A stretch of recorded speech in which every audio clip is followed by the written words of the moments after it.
Terima kasih sudah milih video ini. Kali ini saya akan sharing tentang shock breaker.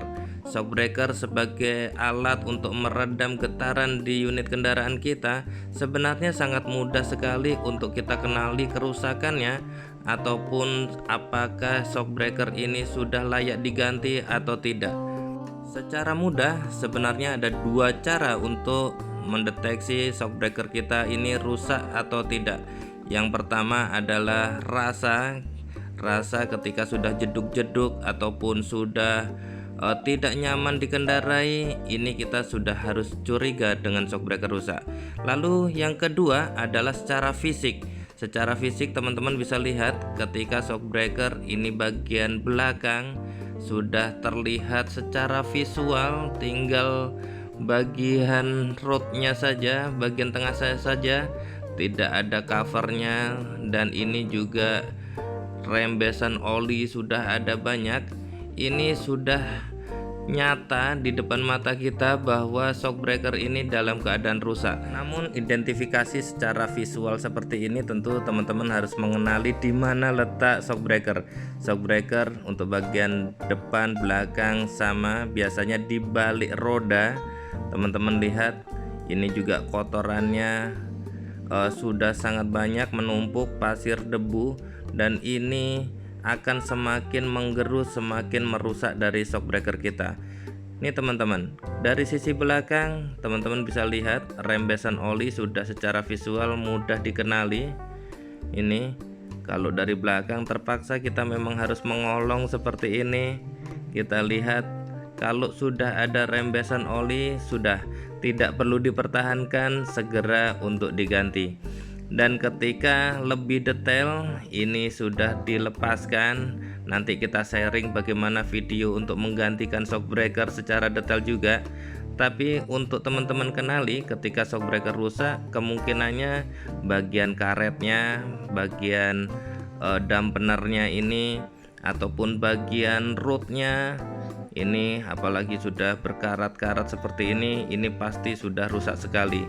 Dan ini teman-teman, secara lebih detail ini olinya sudah melebar kemana-mana, dan ini ribonnya sudah tidak berfungsi lagi. Jadi rodnya kalau ditutup seperti ini harusnya dia mental, dan ini sudah sangat rusak. Lalu bagaimana untuk shock breaker bagian depan? Kerusakannya seperti apa secara fisik? Sebenarnya sama saja teman-teman, cuman secara konstruksi shock breaker bagian depan ini dengan springnya, dengan pernya dia menyatu. Komponennya ada banyak, karet-karetnya ada banyak, bahkan juga ada bearingnya. Nanti kita lihat secara lebih detail di video yang lain saja bagaimana cara merepair, menggantikan shock breaker bagian depan ini. Secara umur sebenarnya shock breaker depan dan belakang umurnya mirip-mirip saja, tetapi shock breaker bagian depan ini secara pengalaman memang lebih tahan dibandingkan dengan shock breaker bagian belakang. Lalu bagaimana dengan rasa? Deteksi rasa untuk shock breaker rusak.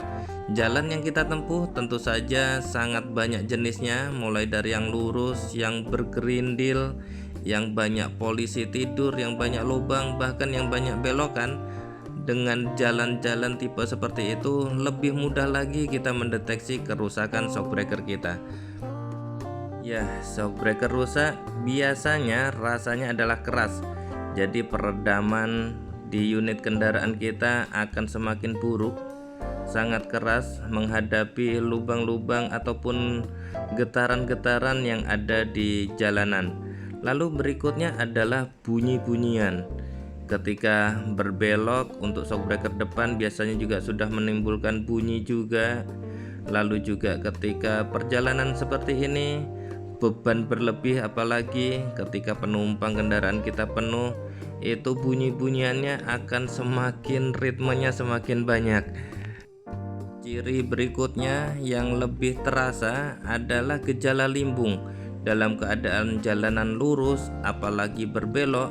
Apabila kendaraan kita sudah kita rasakan sangat limbung, itu sudah pasti kemungkinan besarnya adalah gejala shock breaker rusak. Ya teman-teman, gejala limbung tidak hanya ketika belokan seperti ini saja, tetapi pada saat lurus pun, apalagi dalam kecepatan tinggi, gejala limbung itu akan sangat terasa apabila shockbreaker kita rusak. Jadi seperti ngebanting-ngebanting, yang bagian buritan, yang bagian belakang kendaraan pun kalau shockbreaker belakangnya rusak, dia akan lebih susah dikendalikan. Di setir pun akan terasa teman-teman. Setir akan narik ke kiri atau narik ke kanan bahkan ketika jalanan lurus, lapang, dan jalanan pun halus. Seperti di awal video tadi, teman-teman sudah melihat konstruksi shockbreaker. Jadi selain unit shockbreakernya sendiri, juga ada springnya atau pernya. Jadi ketika shockbreaker rusak, maka hanya pernya saja yang bekerja. Jadi mantulnya masih mantul, bahkan mantulnya jadi berlebih. Apalagi ketika jalanan bergelombang, kecepatan tinggi, mantulnya semakin tidak terkendali.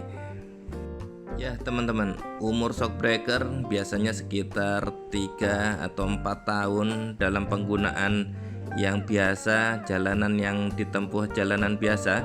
Namun akan semakin pendek umurnya apabila teman-teman lebih sering menempuh jalanan yang banyak lubang, yang banyak harus bekerja suspensinya, shockbreakernya harus kerja lebih giat lagi. Biasanya umurnya ya sekitar 2 tahun.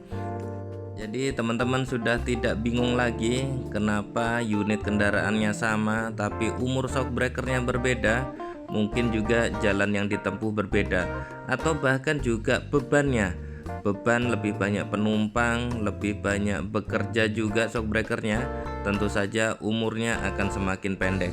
Secara fisik, secara rasa, sekarang teman-teman sudah bisa mendeteksi lebih awal kerusakan dari shockbreaker.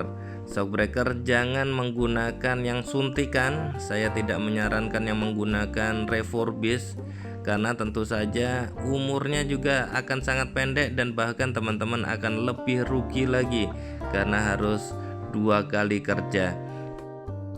Dan untuk penggantiannya, saya sarankan teman-teman menggantinya adalah sepasang.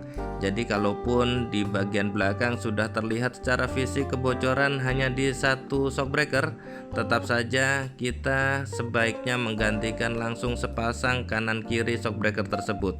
Begitu juga untuk yang depan. Yang depan kita gantikan juga sepasang. Itu saja sharing dari kami. Terima kasih. Silahkan selalu like dan subscribe channel Doni Seno Aji untuk informasi-informasi menarik lainnya.